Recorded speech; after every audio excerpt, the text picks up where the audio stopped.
Have you ever experienced being so nervous before a performance that you just wanted to run away from the stage and just run away from the venue? Or have you ever been so nervous that you've turned down opportunities to perform? Well, in this video today, I would like to talk about that, and I'd like to talk about how to deal with performance anxiety. This is a topic that some people feel is taboo or is too complicated to talk about, or they're too embarrassed to talk about it. I'd like to talk about it today with you. Hey, I'm Donna Schwartz from DonnaSchwartzMusic.com, the site to bring your saxophone playing up to the next level. I had a great question from Paul, and it was kind of an incomplete question because he just said, please talk about performance anxiety. And my first thought was, well, what specifically about that? Because it's a huge, huge subject, and it's a huge topic that affects a lot of people, whether it's musicians, whether it's speakers. In fact, speakers are affected by this more than musicians.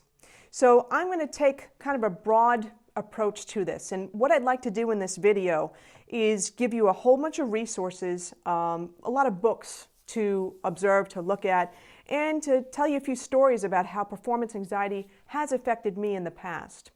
So let me start with some stories.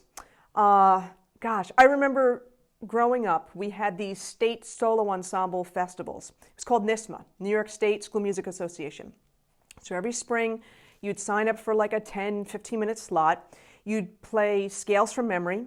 You'd play a solo, and then you'd do sight reading. And I did really well with these, but I got so nervous. It was just stupid how nervous I got. I would be pacing the floors for hours on end before my performance was supposed to happen. I was too intense. I put too much pressure on myself to do well. And I did well until my junior year, when I had already made All-State the year before, so I put this tremendous pressure on myself to make it again. And I fell apart. I absolutely fell apart. I didn't make All-State. I made it as an alternate for jazz, so that was pretty cool. But I still didn't learn my lesson because I was still so intense about every single audition that I went to. And it took me a long time to get over that performance anxiety and to learn how to deal with it. Now, one of the things that I want to bring out in this video is this. Everybody experiences some form or some degree of nervousness before a performance. If you don't, that's when I tell people you should be nervous, because if you're not feeling nervous before a performance, then you're not going to get the right amount of adrenaline or energy that you need to make that performance really, really good. Now, some people may say, oh, I never get nervous and I play great. Maybe they do, but maybe if they had that little extra push of energy, maybe that performance would be even better than great. Maybe it would bring them to a whole other level. Just something to think about. And just something to think about too for everybody. You know, the best players do get nervous before performance. In fact, in doing all my research, I've done a lot of research over the years on this topic because I was affected by it very badly. Performers like Adele suffers tremendous performance anxiety. In fact, there was a story where she said she got so nervous before a show, I think it was in Europe, she projectile vomited on somebody in the audience. So that actually takes the cake for nervousness. And I feel really bad for her. But she's gotten better with her performance anxiety over the years. And there's lots of tactics that people use. Beyonce uses a tactic that Adele actually adopted from her. A lot of people tend to go to therapy for performance anxiety. You know, all types of things that people do. But I want to give you just an overall view today, okay, with a bunch of resources with books and stuff like that. Now, when I first started suffering from this, it was really bad in high school and then college, really bad in college. And one of the first books, and I don't have it on me, but one of the first books that was recommended to me was called The Relaxation Response. Now, I'm going to be honest with you. I was a great student, you know, throughout college, throughout high school, all that kind of thing. But I'm a very literal type of person, logical, that kind of thing. And that whole meditation, visualization thing really didn't sit well with me at the time. I mean, I'm talking like 18, 19. So I read it, but I was like, yeah, whatever. Okay. So fast forward a few years, still trying to deal with the performance anxiety. And then I started to come upon a realization. For me, one of the things that helped me to really deal with performance anxiety wasn't necessarily reading all the books, although that did help. And it wasn't taking classes at Juilliard, although it did help. It was realizing that I had to own my performances, meaning I had to be so prepared for every single performance that, if I made a mistake, all right, so what? I could move past it. I knew the music really well. I internalized it. It was a part of me. That's, I think, for me, that was really key. And I hope that insight does help you before I go on with some of these resources that I've read over the years. So own your performance. Whether it's classical music, and you hear a lot of this with classical musicians, they tend to really suffer from this. A lot of folks take Inderol, I think it's called. It's a prescription drug, just to try to calm their nerves and stuff. I know for me, I don't want to do that because I want to feel that adrenaline rush, okay? And I want to time it so that I get that adrenaline rush, right when I'm about to perform. I don't want to peak with that adrenaline rush too soon, okay? But even for jazz musicians too, you hear a lot about people drinking a lot or taking drugs or whatever just to stop the nervousness. But I think if you really just own your music, internalize it, I think that's going to help. Okay, so on to the other resources besides the Relaxation Response. There's some very well-known books out there, and I've got a ton over here, so pardon me for a second for searching for them. Let's see. The first one is this one. This is a classic. This is from the 70s, okay, and this is kind of worn out for me. It's The Inner Game of Tennis by Timothy Gallwey.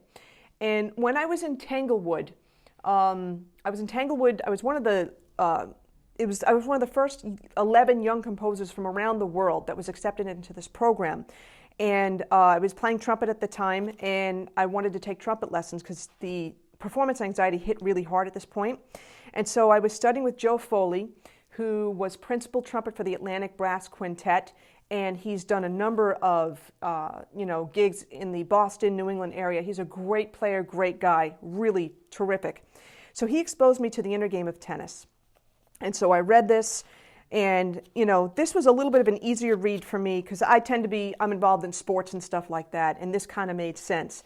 And a lot of this had to do with visualization, but it was a little bit different way than a relaxation response. And I honestly think there's this book, and there's also The Inner Game of Music that was put out, let's get this over here, that was put out a few years later with Timothy Galway and Barry Green. I actually like this book a little bit better, even though this is more focused for musicians. And I guess the reason why is, sometimes the original is always the best. But there's a lot of exercises in here. There's a lot of visualization, but it's put in such a way that it's easy to handle. It's put in such a way that it's in small, manageable chunks. And I really think this would be a great read for you. This should still be available. I can't see why this would be out of print. If it is, though, then definitely get The Inner Game of Music. That would be a next great book to get. The next great book for musicians, and this should be available on Jamie Abersold's site, jazzbooks.com. I was studying with a trumpet teacher, and he said, you have to read this. And I also bought the DVD at the time. It's called Effortless Mastery by Kenny Werner, a great jazz pianist. And the main premise behind this book, aside from the visualization, again, is bringing it down to owning one note. Okay, just owning one note, being able to play that one note. You see, the thing, just as an aside, for some folks who suffer from performance anxiety, myself included, you get to the point where you feel like you lose your ability to play. You just lose it. Even though you know how to play, you're feeling so much worry and anxiety and doubt that you second guess everything that you do. This is a great book if you're feeling that. Okay, Effortless Mastery by Kenny Werner. And like I said, it comes, you can buy the DVD separately. There's master classes. You could look this up, Google it. Okay, there's a lot of great reaction to this book. It's been out, I think, since the 90s or the early 2000s. But as you can see, I mean, I don't know if you can, the lighting is a little strong, but I highlighted, dog-eared a whole bunch of pages. Even I just passed something here. Every note I play is the most beautiful sound I've ever heard. That's a great affirmation. And that's another thing too. Affirmations are another term, concept that's thrown around. But you know what? They actually have a good effect. Okay, moving on. Another book that a lot of people have heard about is Notes from the Green Room, Coping with Stress and Anxiety in Musical Performance. Okay, that's this book right here. Again, a lot of these books have the same theme, just different authors. And honestly, it's been a while since I've looked at this book, and I haven't really highlighted too much of it. Yeah, I'm just looking at one thing. Effective problem solving can be outlined in a few basic steps. First, define the problem in manageable, realistic terms and be as specific as you can. Okay, you're going to hear the same advice for the most part, just from different people. And I think, as one of my mentors said to me, you know, whether you buy a course, whether you buy a book or buy a DVD, if you can get one insight, one tip, it's worth your weight in gold. It's worth its weight in gold. Okay, so that's Notes from the Green Room. Another book that I've also read is The Art of Practicing, A Guide to Making Music from the Heart. Okay, and a lot of string players have tended to read this, even though there's a quote from Richard Stoltzman, the classical clarinetist, the great clarinetist. And again, it's the same types of things going on here. When I took the course at Juilliard for performance anxiety, a lot of these books were recommended as part of that course. And this book, you know, talks about like your posture, basic mechanics of your posture, basic thought patterns, all that kind of thing. Again, breaking things down into manageable pieces. All right, I'm running out of room on my stand here. Here's a few more. Let me just pull these out over here. Okay, this, even though this is, well, actually, no, this isn't a trumpet book in particular, but Mike Vax, who's a great trumpeter, lead and solo trumpet with the Stan Kenton Orchestra, he puts a quote in here too. It's called How to Make First Chair, all right? A step-by-step guide to achieving your goal. And this is a quick read. I'm pretty sure I got this on Amazon. This is very practical. It talks about basically how to practice to, to make progress, not only make progress, but to achieve your goals. And this, I think, is a great read. I think it's fairly cheap for the most part, but this will really give you a practical guide if you're at the point where you're ready to start to own what you're playing. This will give you a good guide to get there. Another good guide also is my Ultimate Practice Planner that's available on my site too. Let me get that out of the way. Okay, another great book is Performance Power. Okay, again, a lot of dog-eared pages on this, a lot of highlights, a lot with dealing with fear and how to cope with it, how to use it to your advantage. Okay, a lot of these books are going to have you reflect inside yourself. And I want to bring out another point too. You'll be able to deal with your performance anxiety if you know where it's coming from. For me, I knew it was because I felt like I didn't own my music. Okay, and for some other folks that's true too. For other folks, maybe they had a traumatic experience on stage. It's super important to know where it's coming from and own it so you can get past it. And that's what a lot of these books are going to help you do. The next book is by a great performance psychologist, Don Green, and it's called Performance Success. Okay, performing your best under pressure. And he's, worked with tons of people at Juilliard, in Manhattan, lots of musicians, sports people, all that kind of thing. Again, another very practical book, but he also talks about how stress affects you, the physical effects, the emotional, the mental effects, all that kind of thing. Lots of exercises and worksheets that are in here. The other thing I do want to say, I'm showing you all these things. reading a book is not going to help you get over your performance anxiety. You got to actively do stuff to get past it. And, they say to us when we're younger, perform, just keep performing. Like people that don't have a lot of knowledge of performance anxiety will just say, oh, just perform music, you'll be fine. That's a little bit, it's a little too basic. I understand it because, yes, the more you perform, the better it's going to be. I mean, look at your favorite superstars. When they first started performing, they weren't as good. But the more they performed, they got better and better. It's the same thing with performance anxiety. But the thing is that you have to understand where it's coming from, okay? And you've got to really, to me, you got to internalize the stuff you're playing. The last book that I'm going to pull out is by Richard Cox, and this is a student musician's field guide for performance. It's called Becoming a Good Musician, Managing Your Head and Body. I probably got this online on Amazon as well. Again, another practical guide, a pretty quick read, and this is more for, I'm going to say more for beginner musicians, but you know what? I like to read everything. And every single book that I've read and that I pointed out to you has given me something.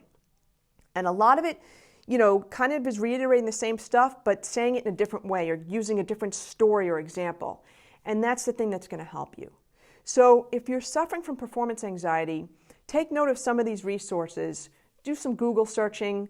There are, I know Juilliard has that course on performance anxiety. A bunch of colleges may have those types of courses. It may be well worth your while to take them. And I think the most important thing, though, really try to figure out the source of where your performance anxiety is coming from. And that's kind of free you up a little bit and help you to move forward. And using such tools as visualization, meditation, as woo-woo as those things sounded to me when I was much younger, that's how I was able to perform with some top-name people on major stages in the New York area, New York metro area, the Los Angeles, Las Vegas area, even doing a festival this weekend. It's seeing myself on the stage performing in front of thousands of people. And I got to tell you, the more that you do that act, that visualization, in time, that's going to come true. All right, so I hope you enjoyed this video. If you want your free video, 3 tips to fatten up your saxophone tone, sign up for it on my website, donnaschwartzmusic.com. Thanks for joining me. Please subscribe to my YouTube channel. And on that note, take care. Have a great day.